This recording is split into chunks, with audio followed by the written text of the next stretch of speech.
नमस्कार, मेरा नाम है सांत्वना गौड़ और आज आपका बहुत बहुत स्वागत करती हूँ अपनी क्लासेस ज्ञानोदय में। तो जो है मैंने आपको अभी तक कृष्ण काव्य रचनाएं जो वो 40 रचनाएं रचनाकारों के साथ एकदम फटाफट लर्न करवा दी हैं। अगर आप एक बार वो वीडियो देखेंगे तो आपको एक ही बार में सारे रचनाएं और रचनाकार लर्न हो जाएंगे, ऐसी मेरी गारंटी है। लेकिन मेरे पास जो कमेंट्स आए थे वो ये आए थे कि मैम जो संप्रदाय जो होते हैं, जैसे कृष्ण संप्रदाय है, हित हरिवंश, और ये आपका बल्लभाचार्य का बल्लभ संप्रदाय और भी जितने संप्रदाय हैं, तो उनसे रिलेटेड जो रचनाएं हैं वो बहुत टफ लगती हैं, वो लर्न नहीं होती हैं। तो आपकी फरमाइश पर मैंने आज ये वीडियो मैं आपको दे रही हूँ। अगर आप एक बार इन रचनाओं को देख लेंगे और ट्रिक्स के साथ देख लेंगे तो डेफिनेट आपको लर्न हो जाएंगी। ठीक है, गारंटी के साथ बता रही हूँ। तो चलते हैं अपनी रचनाओं की तरफ। तो एक बार बढ़िया सा मुस्कुराइए और प्यारी सी मुस्कान लेकर के अपनी कॉपी हाथ में लीजिए, लिखते जाइए और प्यार से सुनते जाइए, एकदम लर्न हो जाएगा आपको। ठीक है, तो चलते हैं अपनी रचनाओं की तरफ। मैं नोट्स निकालती हूँ, तब तक आप अपनी नोटबुक संभाल लीजिए। ठीक है, तो तो चलते हैं। देखिए, सबसे पहली जो रचना है वो है वेदांत पारिजात सौरभ। ठीक है, वेदांत पारिजात सौरभ जो है वो निम्बकाचार्य की रचना है। इसके अलावा 10 श्लोक ये भी निम्बकाचार्य की है। अब इसको लर्न कैसे करेंगे, तो आप क्या करेंगे कि निम्बकाचार्य, मैंने देखो जहां पर भी ट्रिक बताई है तो निम्बकाचार्य को मैंने बना दिया है नींबू। क्या बना दिया है? नींबू। ठीक है, देखिए आप जितना भी इमेज करेंगे ना, जितनी इमेजिनेशन से लर्न करेंगे उतना ही आपको अच्छा लर्न होगा। ठीक है, तो इमेजिनेशन का प्रयोग कीजिए और लर्न करते जाइए। ठीक, तो आपको क्या इमेज इमेज करना है? नींबू। ठीक है, अब देखिए, तो नींबू जो है निम्बकाचार्य हो गया, यानी ये शब्द आपने निकाला निम्बक यानी नींबू। ठीक है, अब इसके बाद में फिर इसको जो है आप कनेक्ट किससे करेंगे? नींबू से। उसको आप कनेक्ट करेंगे पारिजात से। ठीक है, पारिजात से। तो पारिजात में आप शब्द निकालेंगे परि, और जात का मतलब है जाना। ठीक है, देखिए आप ये मान लीजिए कि आपके घर में कोई परी आती है और जैसे ही आप उसको नींबू दिखाते हैं वैसे ही वो भाग जाती है, चली जाती है। ठीक है, तो इस ये जो ट्रिक है, आप इमेज बनाइए कि नींबू दिखाने से परी चली जाती है, परिजात। ठीक है, तो जैसे ही परिजात शब्द, वेदांत परिजात सौरभ, ये शब्द आएगा, अगर कोई भी कभी भी ये रचना आएगी एग्जाम में तो पारिजात पढ़ करके आपको सीधे नींबू याद आ जाएगा। ठीक है, और नींबू से क्या हो गया? निम्बकाचार्य। ठीक है, तो आई थिंक आपको याद हो गई होगी। उसके बाद आता है 10 श्लोकी। ठीक है, अब देखिए नींबू, आपको पता है कि जो तंत्र मंत्र विद्या वाले होते हैं, जो प्रेतों को जो है वो भगाने वाले होते हैं, कई बार होता है ना कि अगर भूत प्रेत घर में आ जाते हैं तो उनको भगाने के लिए आते हैं ना, तंत्र मंत्र जो जानते हैं तांत्रिक लोग, तो वो क्या करते हैं? नींबू लेकर के हाथ में और श्लोक पढ़ते हैं। श्लोक मतलब मंत्र पढ़ते हैं। ठीक है, तो क्या होता है कि नींबू से परी जो है वो भाग जाती है। परी को आप भूत भी समझ सकते हैं, इसमें ऐसे लर्न कर लीजिए। ठीक है, और नींबू को पकड़कर वो क्या करते हैं? 10 श्लोकी यानी 10 श्लोक पढ़ते हैं, तभी परी भाग जाती है। ठीक है, तो ये तीनों का कनेक्शन आप बना लीजिए।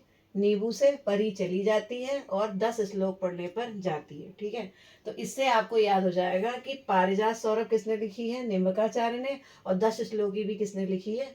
नींबू यानी निम्बकाचार्य ने। उसके बाद आगे चलते हैं युगल शतक। ठीक है, युगल शतक जो है वो श्री भट्ट की लिखी हुई है। अब युगल और जुगल ऐसे कई शब्द आपने पढ़े होंगे रचनाओं में, तो पहली चीज तो याद रख लीजिए कि ये युगल है, जुगल नहीं है। ठीक है, ध्यान रखिएगा।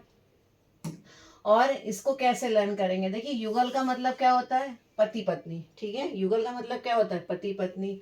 और शतक का मतलब क्या होता है? 100। ठीक है, आप ऐसे समझिए इसको कि युगल यानी पति पत्नी, शतक मतलब सेंचुरी। ठीक है, कि पति पत्नी 100 बार लड़ाई करते हैं। पति पत्नी क्या करते हैं? 100 बार लड़ाई करते हैं। और जब वो लड़ाई करते हैं तो वो क्या करते हैं? किसी घर में लड़ाई होती है तो आवाज आती है भट्ट भट्ट की। भट्ट मतलब जैसे बर्तन फेंकने की आवाज, है ना। जब किसी घर पे लड़ाई होती है तो कोई ना कोई आवाज आती है ना, भट्ट भट्ट की। तो इस तरह से याद कर लीजिए कि युगल शतक यानी युगल जब 100 बार लड़ेंगे तो किसकी आवाज आएगी? भट्ट भट्ट की। बस इसी से आपको याद हो जाएगा कि जो युगल शतक है वो किसकी लिखी हुई है, श्री भट्ट की। उसके बाद आगे चलते हैं, फिर आता है हित हरिवंश। हित हरिवंश जी ने लिखी है हित 84 स्फुट बाणी, ठीक है। और ठीक है, हित हरिवंश ने लिखी है हित 84 स्फुट बाणी और इसके अलावा यमुनाष्टक, ठीक है। ये 3 रचनाएं जो है वो हित हरिवंश की हैं, ठीक है। तो मैं आपको बताती हूँ, हित 84 में तो हित शब्द आ रहा है, ठीक है, और हित हरिवंश में भी हित आ रहा है। तो चूंकि ये शब्द जो है आपस में मैच हो रहे हैं, सॉरी थोड़ा सा मेरा गला खराब हो रहा है, तो हित हरिवंश जो है वो हित 84 से मिलता जुलता है शब्द, तो ये तो आपको वैसे ही याद हो जाएगा, ठीक है। इसमें आपको ज़्यादा ट्रिक लगाने की जरूरत नहीं है। उसके बाद आता है स्फुट बाड़ी, ठीक है। तो ये भी हित हरिवंश की लिखी हुई है। तो इसको कैसे याद करेंगे, देखिए, जब हम किसी का हित करते हैं, ठीक है, हित हित हमारा कब होता है, आप इसको फुट आप इसको फुट कर दीजिए, ठीक है। इस फुट को क्या कर लेंगे, फुट कर लीजिए। फुट का मतलब क्या होता है मैं आपको बताती हूँ। देखिए, फुट जो है एक राशि है दूरी नापने की, ठीक है।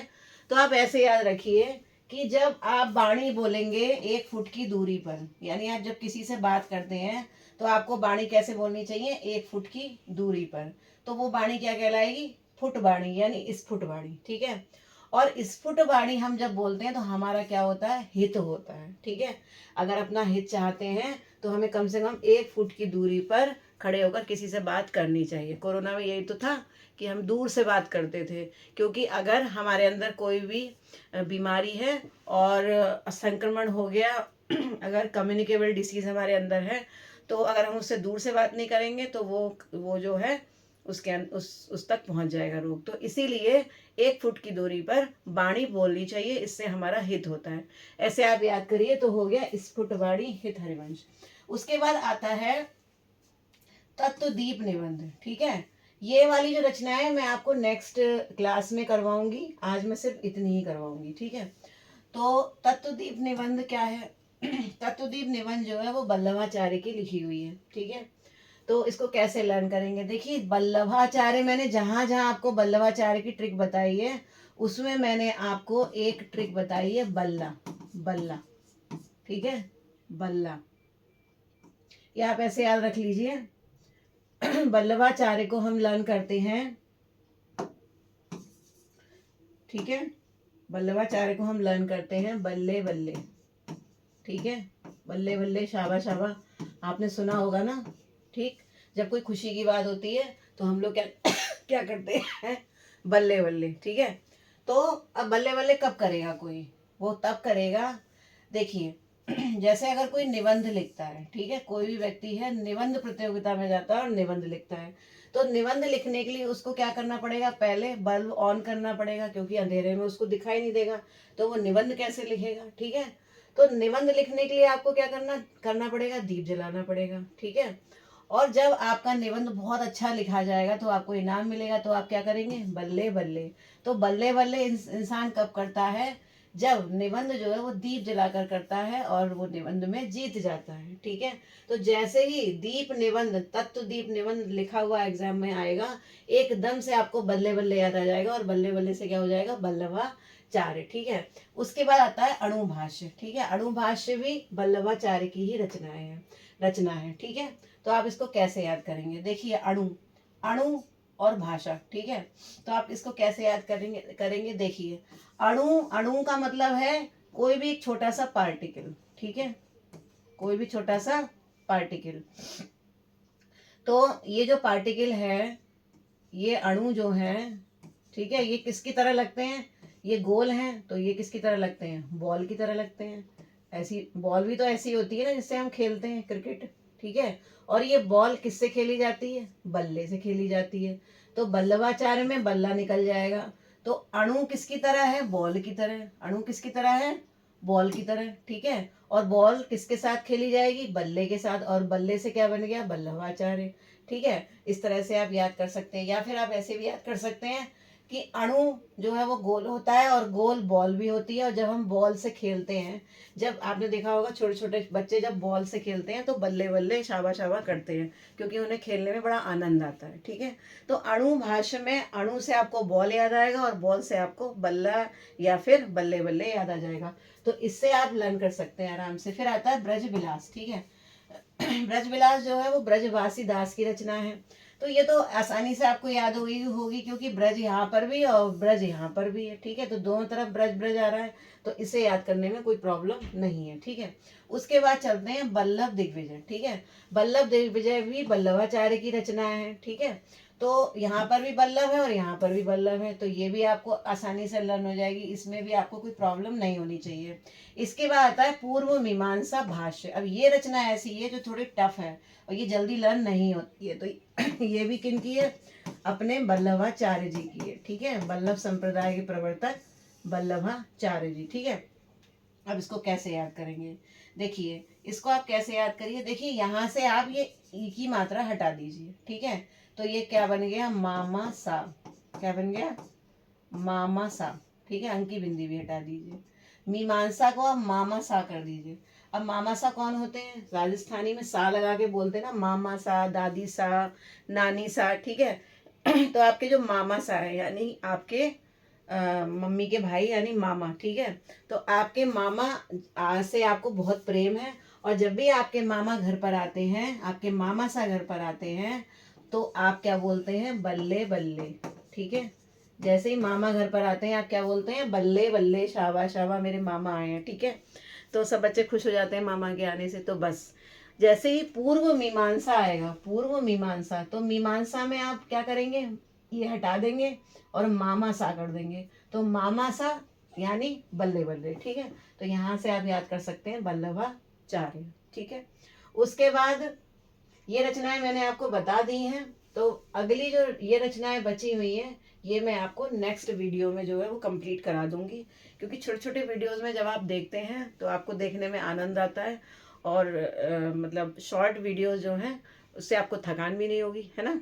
तो अगर आपको ये रचनाएं याद हो गई हैं एक ही बार में, तो आप मुझे कमेंट जरूर करिए। और आपको किसी भी कोई भी ट्रिक चाहिए हो, चाहे गद्य साहित्य में चाहे काव्य साहित्य में, तो मैं आपको ऐसी रचनाओं की ट्रिक दूंगी कि आपको लर्न हो जाएगा।